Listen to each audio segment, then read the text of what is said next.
Un moment totalement imprévu et incroyablement émouvant s'est déroulé dans l'un des endroits les plus sacrés de la planète. Regardez cette vidéo. Cet endroit est tout simplement fascinant. Il y a quelque chose de puissant ici, quelque chose qui me dépasse.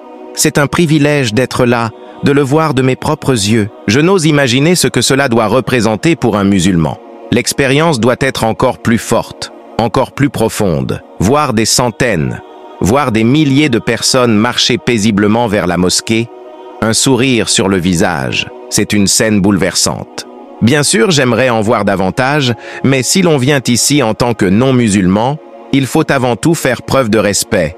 Cet endroit est unique, absolument unique. Cet extrait provient d'un influenceur allemand très connu, Ken Abroad. Lors de son voyage à Médine, il comptait capturer son expérience pour la partager avec ses abonnés. Pourtant, ce qu'il a vécu sur place était bien au-delà de tout ce qu'il aurait pu anticiper. Dès son arrivée, une vague d'émotions l'a submergé, quelque chose qu'il n'arrivait même pas à décrire.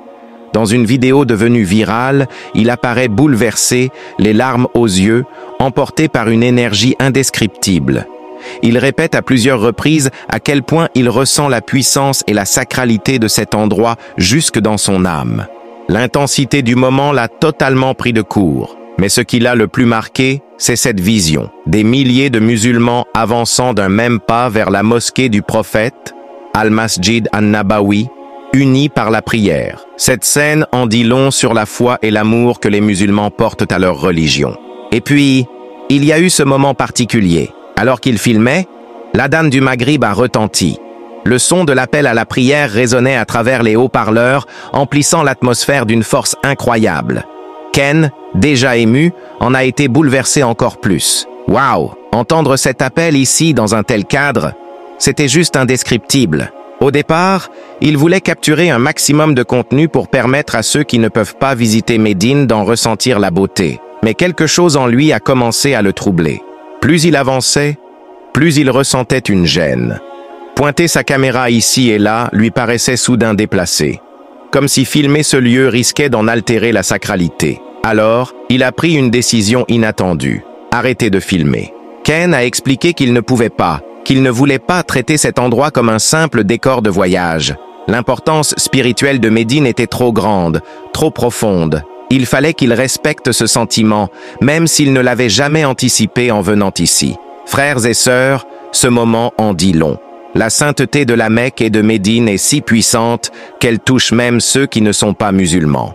Ken a parcouru le monde, mais il n'avait jamais ressenti quelque chose d'aussi fort. À Médine, il a compris qu'il manquait quelque chose à son cœur. C'est cette lumière, ce lien invisible qui fait que, lorsqu'un musulman met un pied sur cette terre bénie, il ne rêve que d'y revenir. D'ailleurs, il n'est pas le seul. De nombreux voyageurs non musulmans ont foulé Médine, et presque tous décrivent cette même émotion, ce même émerveillement.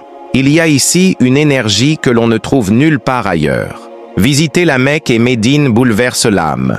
Ce sont des lieux où le prophète Muhammad, sallallahu alayhi wa sallam, a vécu, marché, prié. Après la hijra, il a trouvé refuge à Médine et a consacré ses jours et ses nuits à l'adoration d'Allah avec ses compagnons. Alors, comment est-il possible de ne rien ressentir en entrant ici? Comment l'appel à la prière dans ces mosquées pourrait-il laisser indifférent? Pourtant, il est triste de voir que parfois, des tensions éclatent entre musulmans à l'intérieur même de ces lieux sacrés. Il n'est pas rare d'assister à des disputes, de voir des parents réprimander leurs enfants ou des couples se quereller dans les hôtels voisins. Pire encore, certains vont jusqu'à se chamailler devant la Kaaba elle-même. Quand un non-musulman est capable de percevoir la grandeur et la pureté de ces lieux, cela nous pousse à réfléchir.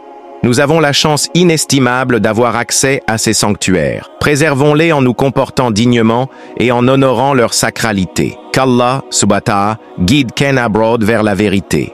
Amin.